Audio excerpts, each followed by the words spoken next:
In the 1990s, the share of nuclear power in Europe was over 30%.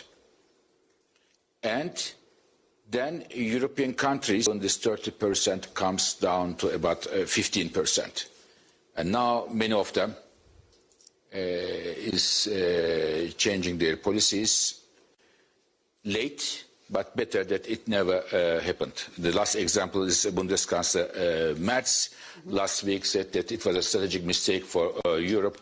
I am very happy to say that because throughout all my visits to Berlin, I get a lot of bruise of saying that Germany made a mistake, big mistake, and German industry is paying for that. This is number one mistake. Number two, when you look at the world today, in the year 2025, of all the new power plants installed in the world, 2/3 were solar power. 2/3 of all and the rest, wind, I don't know, coal, nuclear power, gas and everything, but 2/3 solar power. And today, one country, China, manufactures 80% of the solar panels. Now, coming back to Europe, I can tell you that when we go back 20 years, it was Europe who started the solar story. The first subsidies are paid by Germany, Spain, Italy and others. And Europe started the solar journey. China is today the major solar panel manufacturer of the world. So these two mistakes costed Europe a lot. And now what do we have to do in Europe?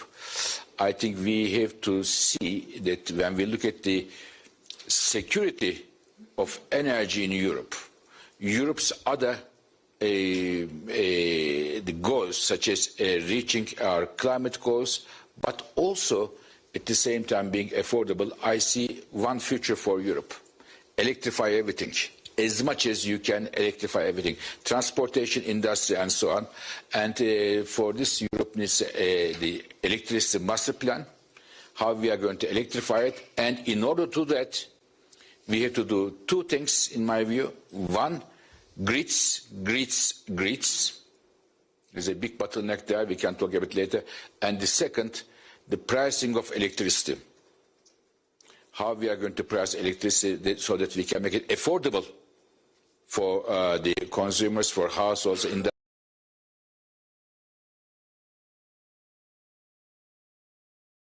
as much as we can, and at the same time to enable to that, we need grids, building of grids, and at the same time making the electricity prices affordable through different tax policies and through different pricing regimes. Minister, what's your take on this, also from national perspective? How do you see, has Europe dropped that ball, or Europe nowadays is being bashed, as Mr. Birol said, too much? I think it's crucial for every EU member state and even for the European Union to understand that the most important are decisions based on data, not on ideology. So I give you a short example. For example, in my country, Romania, we have installed around 6 gigawatts on renewables on solar panels. We are getting 1 gigawatt concrete, and with depreciation of between 1 and 3% in every year, in 10 years you'll have only 600 megawatts, and we invest more than 3 billion euros in that. And for example, we shouldn't make the same pattern for every EU countries. In Portugal, in Spain, you could use, and is the best way to gain energy from the solar panels. In Norway and Sweden, of course, from another different topics, and from wind. And in Romania, in this moment, I just want to look at our countries, not only in the perspective of the fairy tale of Dracula, which is known, but in the perspective of a country which is the leader in the region. We have natural gas, we're the largest gas producer in the European Union. And once you get our energetic security of our country, we are a provider of security for Moldova, for Ukraine, for Hungary, from our neighbors from Serbia and from Bulgaria. Meanwhile, if we are speaking about speed, once you need to use 10, 11 years for a bureaucratic approval for a hydropower plant or a nuclear power plant, once you could build it in 3 and 4 years, definitely we have an issue inside of EU. So in that perspective, I'm pretty sure that I'm ready to make that reshuffle and to start with my country, with Romania, to discuss very clear about the bureaucratization and to cut off all that stuffs that are blocking us to make more energy. In this moment, doubling the resource of energy now in Europe and in Romania is the only way to bring out and to bring down the prices of the energy. We're paying, in my country, related with the income of the people, the highest price with Bulgaria and with Greece. And we are start all together to work and to have a strong voice at the Brussels level with Dan Jorgensen, the European Commissioner, and to start to make strong investment in grid, as Mr. President Fatih Birol said before, because we need to diversify our resources, not only to finance nuclear. We have a huge history of nuclear. 20 to 25% of my country production are getting from the nuclear.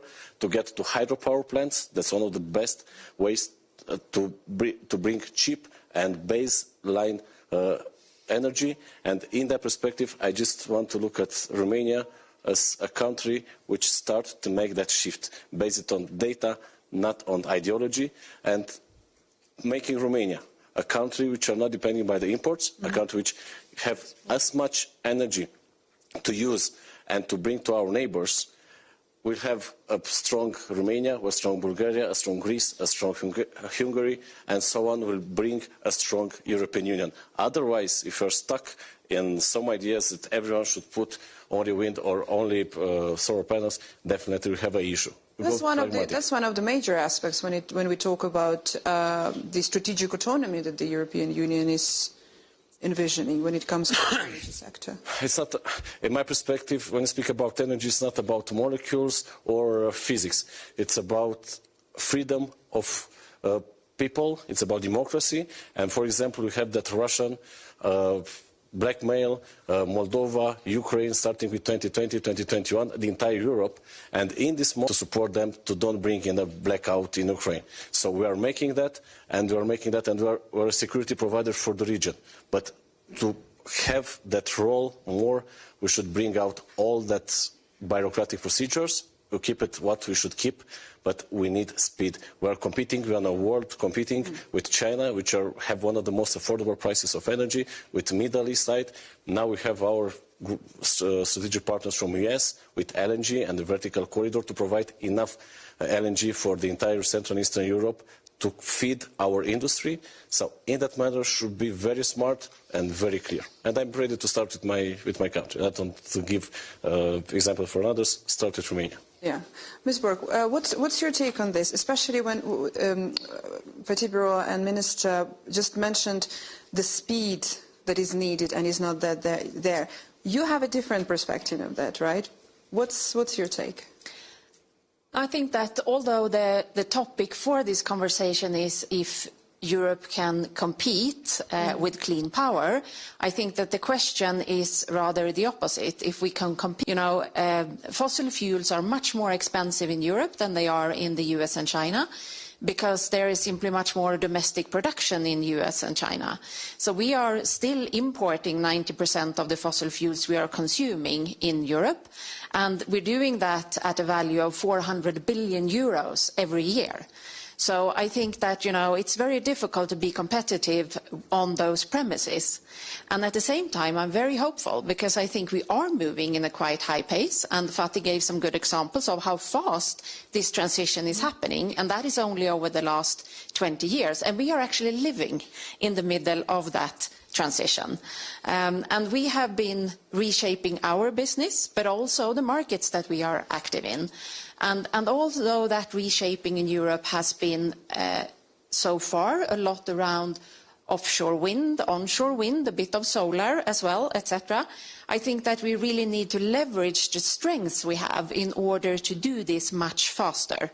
And that's also when the benefits come, because we have seen the sort of rapid scaling of some of these technologies. And if you take offshore wind, for example, just in the last 10 years, we have seen the cost go down with 25%, and the output has been threefolded compared to what it was before. Now we need to add also other technologies like nuclear. So even though we are one of the sort of largest providers of offshore wind in Europe and building quite a lot of it, we are also building new nuclear. We are operating existing nuclear plants today, but we are also now into a project where we will build new nuclear in the shape and form of small modular reactors, which are not so small, by the way. They are either 300 megawatts each or 470 megawatt each, looking at the supplier.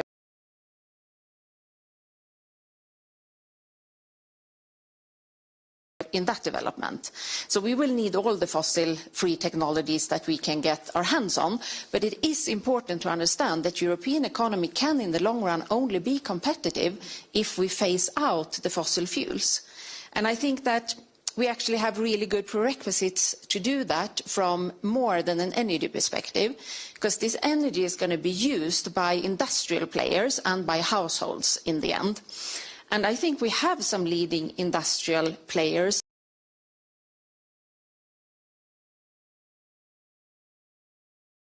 We will never be able to afford to subsidize all of this power into the market. We need to have sound businesses that can use and want to use this energy in order to build their value chains. And that can be in steel, in cement, in car manufacturing, in heavy transportation, or in other industrial areas where we actually have a lot of lighthouse projects already today.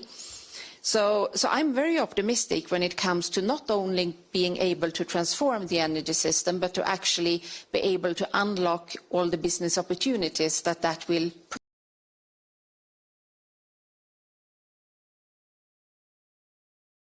or not. Mm-hmm.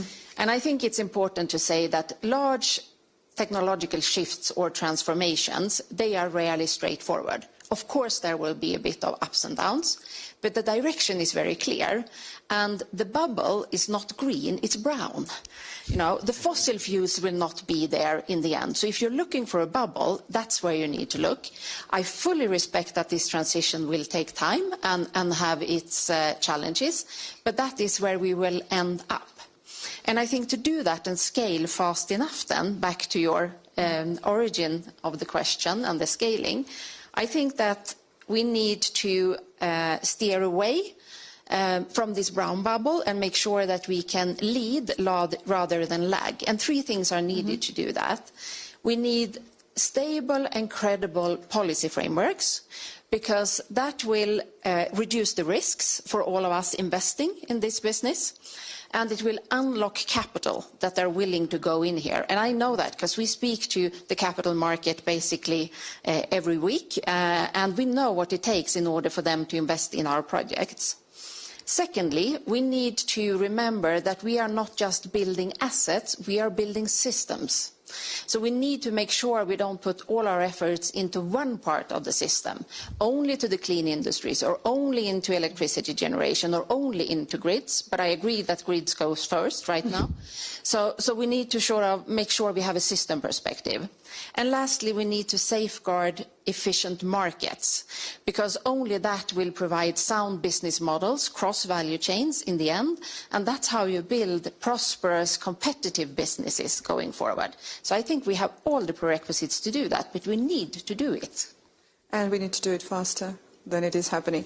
Mr. Samuel, on this opening point, I want to hear your view regarding the importance of making it faster when it comes to Europe's competitiveness, and whether Europe is lagging too much, whether it dropped too much the ball, or if there is still room to pick it up, Thank you. I want to bring three of my takeaways from Davos to the session. First one is the middle powers. In this fragmented and polarized world, the importance of middle powers. Secondly, the power shift to east. And thirdly, we should never give up from net zero target. I mean, we should not look short term. It is a long-term commitment. So these are the things I want to bring to the session. While asking why I am here, I find two reasons maybe. Turkey is economically an integrated part of Europe. We live together, but we don't have the ring. And secondly, I'm representing Sabancı Holding, which is on both ends of the value chain. we are the largest power generator and distributor. On the other hand, we are the largest energy consumer, the customer with our industries. And in both ends, we have reputable joint ventures with European partners like E.ON on the energy, other partners in industry, and we generate, but we also consume. So the prices, all the market conditions are valid for us. And when I look at Turkey, is one of the top 3, sometimes 5 largest power and gas markets, a huge market with 85 million population. Only the power growth expectation is 3.4 until 2035. I think this is much more above than European expectation. And in the meantime, we are one of the largest importers of oil and gas, a net importer from Russia, Iran and Azerbaijan through the pipelines. So this pushes us to invest more and more to our internal resources. So over the last 10 years, Turkey has reached 25 gigawatt of solar and 13 gigawatt of wind. And the target for 2035 is reaching 120 gigawatt of solar and wind altogether. And this requires only for the capacity $80 billion.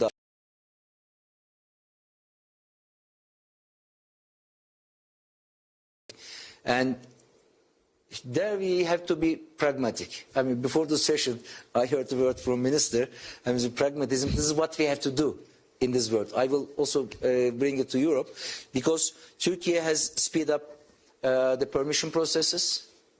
We have now a super permit process, and we are looking to efficiency both in generation and consumption. Fatih mentioned about the prices, about affordability of prices, but supply security and also the green energy, so-called, has also a cost. I think high prices are manageable. We can manage the high prices as long as they are predictable. Because what we don't like, the volatility of the prices. When I say we as the power generators and we as the industry. Because both sides have to give their decisions with predictable numbers, which means I think there is enough capacity in Turkey as well as in Europe for more capacity. But what we need is an energy system with much more digitalized, much more smart solutions, such as storages, smart grids, demand-side managements. This is what we need. We have to manage the system, not only by investing additional capacity. Yes, we have to be fast. Turkey as well as entire Europe. I see also culturally difference also between Europe and Turkey, as I feel we are more on the pragmatic side, more agile side. But the scale is important. Europe can also bring the scale. Investment is a must on the grid, on transmission, but we have to also think about the efficiency through digitalization. It's like managing the traffic, not only with additional roads, it's managing the traffic, solving the traffic problems with navigation systems. You've mentioned permission processes now. Can I ask you to list, like, what are some of the key regulations that you would name as those that are needed to reduce the costs and scale clean power, Minister?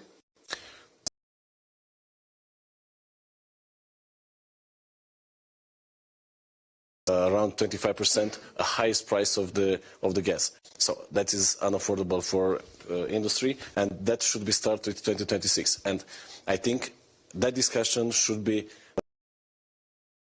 doubling the price for energy made it from coal in my country. So in this moment, I think that it should be very clear about gas to keep the same clear regulation and to keep it in the way that was before, and to take a delay until we take some oxygen to feed our power plants, gas to power plants, and to feed our industry. And that's very clear. And meanwhile, for example, for storage, I'm a huge fan of storage because we installed 6 gigawatts in Romania and we installed only 200 megawatts in storage. And now I take the money from the solar panels and I bring it to the storage. And to put a seat, you need 6 months in a practical way. I could make it earlier too, but to take all the approvals, we need more than 1 year. So in that perspective, that's very clear that for investors, they need very clear to know the terms, to know very well all the regulation according with EU. So I think that is the most important, and is even in the yard of national countries. Ms. Borg, what do you think regarding the regulations that are needed? Would you name as the key ones? You know, regulation is important in order to speed up, and I think there are things to be done. For example, make sure that the same things are not tested in several regulations. We end up with that sometimes when we want to build something, that first you have to get an approval according to one regulation and then to another, and they are overlapping and looking at the same things, but you can get different results. And it also takes a long time because it's not a clear set of priorities of what actually for many decades. And the best thing that we can do from a European perspective is to keep an alignment between the countries so that the policy is not differing too much between countries, because you need to be able to act on a large market to sort of unlock the economics of this. And then be really clear on what the targets are until, for example, 2040, and make sure we follow that trajectory. Because the risk right now, discussing back and forth what it's going to be or not, and are we going to sticking to it or not, that creates uncertainty. Uncertainty is risk in the investment market, and then, you know, investors will hesitate. So I would say that clear policy frameworks that are long-term is probably the most important thing. And plan in terms of permissions, all the process. We are trying to make it faster, but we are still faster in Turkey than Europe. But in USA, I have an experience in 1.5 years, because the system, the regulation, is more on awarding. I mean, when we think about the carrot and the stick, I see more motivation in US to speed up compared to Europe. This was my experience. That's why I smiled, actually. Mr. Burrell, what do you think on that, with the regulation aspect? We definitely need to, in Europe, simplify the processes. Simplification of I cannot argue that we should completely abolish the regulation. We should make it simpler and faster, both the licensing and permitting. But I also want to say one more thing. We say clean energy, and I think we should agree that clean energy includes renewables, but also nuclear power. Clean energy is also for Europe secure energy. It is for the electricity security, because they are renewable energy is homegrown. You don't. I mean, if I put a solar panel on the roof of my how shall I say, my apartment, my house, my neighbor can do it as well. I am not stealing from him or her. So this is it's a homegrown, and therefore, for when we talk about the energy security, I think one of the solutions to energy security is the renewable energy together with nuclear energy. This is one issue. The second, why I'm insisting on the grids, is the following. I want to give one number which is, in my view, very shocking, at least for me. Last year in Europe, we have installed, it was a record, 80 gigawatts of renewable capacity. This is a good news. But you know what is the worst news? More than 400 gigawatts of renewable capacity was ready, but as there was no grid, we couldn't connect to the grid, and it didn't go to the households or the factories. This is completely crazy. This is economically, it doesn't make sense at all, because of it's like Kıvanç Bey talk about the roads and streets. It's like you built the nicest car, very fast, very nice looking, very efficient and everything, but you forget to build roads for that. So we built the power plants, but we don't have transmission and lines and grids. This is the biggest problem today in Europe, and of course, building these grids, the Commission has a new grids package. I hope it will see the light of the day, and this will be a deblock.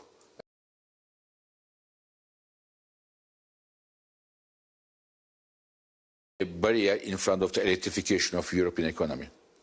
Thank you. Let's see if we have a few questions from the audience already. Can we have a microphone here?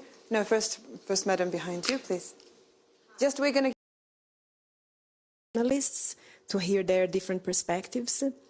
The European electricity market is in the EU as an use the price of natural gas, considering the phasing out of gas may still take quite some time.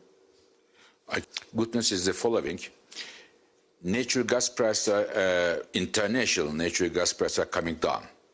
In last Davos year, I said we are going to see, when we come here, 2026, natural gas prices will come down because huge amount of LNG is coming from US, Canada, Qatar and elsewhere. And in the last year, it went down by 20%. It's very good. And next years, it will go down because the markets will turn from the markets of sellers to the buyers. This is a good news. But this will give a relief to the Europeans, where how we set the electricity prices based on natural gas prices. But this will not be a lasting solution. This will give a breathing space to Europeans. In my view, there is a need to give a second look whether or not we should price our electricity based on gas prices, or we should look at some alternatives here. Maybe it is time to give a second look at this established thing. Maybe one perspective on that, because I think the main problem is that we still have the grid when you feed something into the grid. So I think that it doesn't work as an investment signal in that way, because it's also you have a price point somewhere between 3 to 5 years out in time, but the investments we make are 30 or 40 or 50, or in the case of nuclear, 80 years.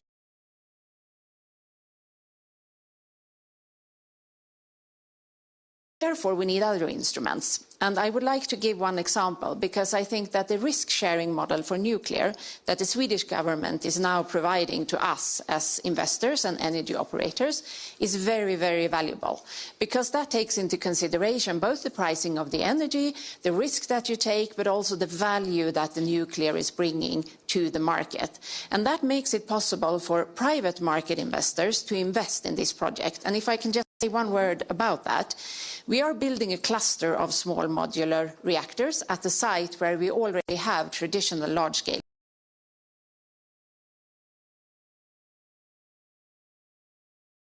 The regular ones built on the modular approach, and we're building them in cluster. We are counting on also getting the price for the fleet down and be able to enable more investments in clusters like this going forward.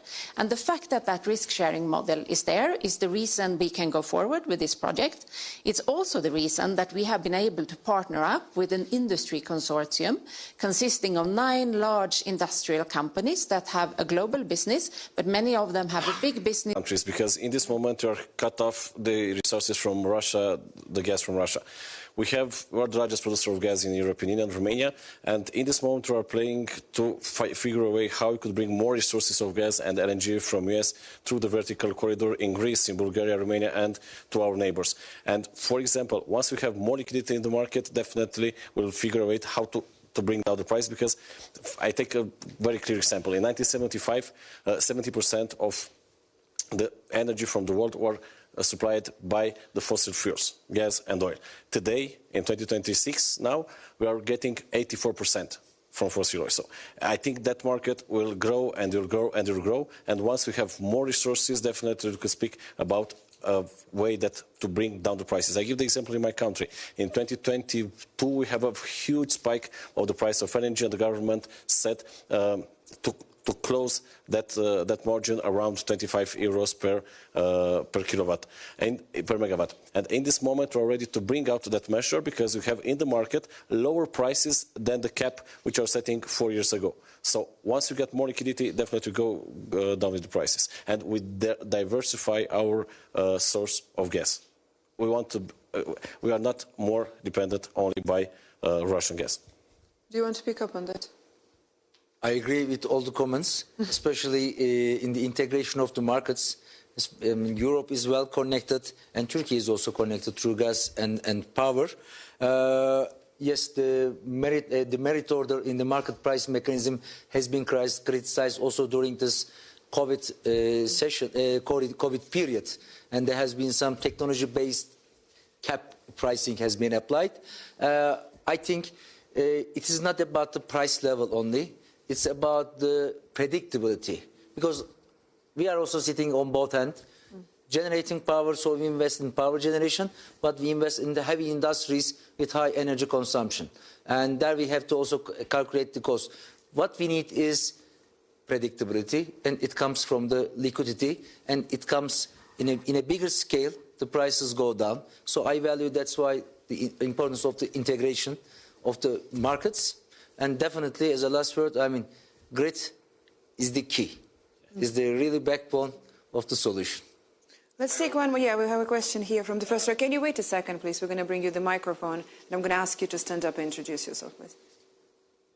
Could you stand up, please? I am Devasis from NTPC, India. Yeah, my question is, how do you see green ammonia as a source of clean power for Europe? Could you repeat Green that? ammonia. Sorry? Green ammonia. Okay. Yeah. Green hydrogen from there. Yeah, okay. As a storage, you mean? As a source of energy. Well, I think we will not use ammonia in order to sort of enlarge the electricity system. Ammonia will, of course, be used in industrial processes or in the shipping industry. So a lot of fossil-free electricity is going to be needed to produce that ammonia. So in that way, it is connected. And I think that we will for sure see a market for that. To what extent Europe will be competitive there or not compared to other parts of the world where that development is also going on, that remains to be seen, I think. There's a major cost issue for at the moment. Maybe in the future the cost will come down, but there's a major cost gap for green ammonia for the time being. And you need a huge amount of energy to produce, and maybe to put in the plant nearby to power plant. And I totally agree with Mr. Birol. We should check very clear, like the hydrogen, if it's economically efficient or not, or if they have the perspective to be efficient or not. Yeah. As the co-chair of Advanced Energy Solutions, we are open to all new technologies. But this morning we have discussed about the proof of pilots. I think the cost is the biggest challenge in front of ammonia. We're going to take one more question in the third row. If you could just wait the microphone, if we could have here, please, for the madam. Could I ask you to stay? Thank you so much for a very engaging discussion. My name is Marina Romanello, and I'm the Executive Director for the Lancet Countdown on Health and Climate Change, so I work at that intersection. And I wanted to suggest another dimension to this discussion that I think is often overlooked, but I find is hugely important, that is energy as a fundamental health service. Globally, we see about 3.5 million deaths that come from the burning of dirty fuels. But we've made a lot of progress in terms of reducing that mortality. Since the 1990s, we've seen that go down, and today we've saved about 160,000 deaths every year, because mostly of the phase down of coal use, especially in Eastern Europe, that has made huge progress. Those benefits are never taken into account when we think about investments in the energy sector. That has a lot of economic implications in terms of huge burden of disease, particularly in Europe with an aging population. The energy-related health issue today is the primitive way of cooking in African countries. 4 out of 5 families in Africa use wood, agricultural waste, animal waste for cooking, which in turn is a major problem for the lungs of the women and children. And this is one of the 2 major reasons for premature death of women in Africa. Every year, 500,000 women die prematurely because of this primitive way of cooking. But in Europe, it is mainly coal use in some countries, but we are, I guess, especially in Central Europe, Mr. Minister, we are finding solutions to that using different filters, scrubbers, in order to reduce the impact of it. And that is, even in the coal industry, we reduce it a lot about that new filters, and even to gas to power. In this moment, we are reaching a new power plants, and you're getting only hot air outside from gas to power. We have a very great technology for that. I check all the numbers, and meanwhile, what I think is the problem, because we don't have some walls in the border of Europe or in the border of our countries. If I look on some figures and numbers, we reach a reduction around 20% of CO2 emissions in Germany, and the largest economy in Europe, and the growth more than 20 times in the last 20 years of China. And somehow I think what they're making over there are affecting all of us. And meanwhile, we should compete with them in a very industrial and very competitive world market. So it's a very soft balance. I think every country should use their most valuable resources and to keep a standard. But meanwhile, I don't have the luxury to lose our competitiveness in.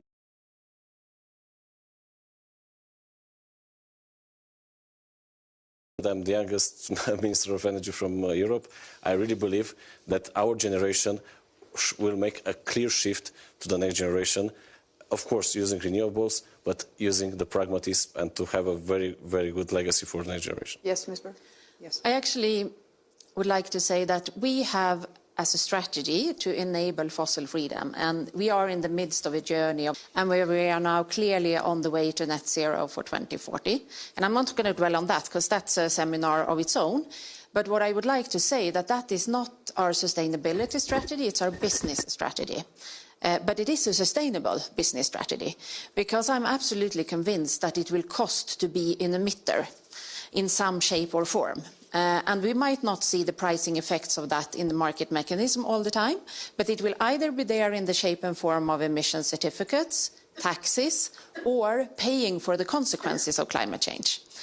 And having said that, we take that into consideration when we make our business cases, but we do that while still making sure that they are profitable in the business environment that we are in today, because only profitable companies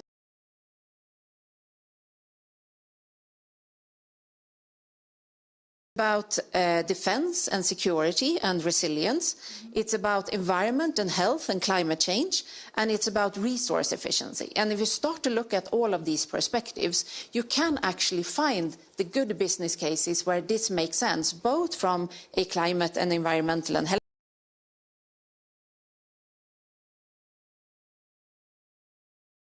better financially than we did when we had a much higher CO2 footprint.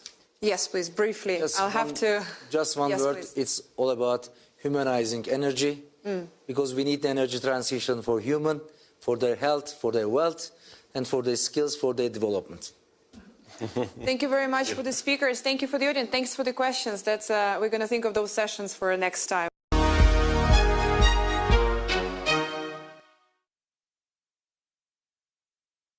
Russian delegation and says he hopes they will yield some progress. A trilateral meeting involving representatives from Ukraine, Russia, and the US is set to take place in the UAE on Friday. Several news agencies reported President Zelensky announcing. But of course, in the interest of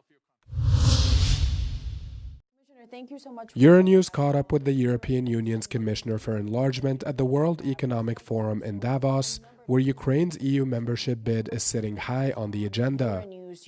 The commissioner said she's attending the event to hold important meetings on the redevelopment of Ukraine, including with private U.S. firms like BlackRock, to discuss what is often an under-discussed issue when it comes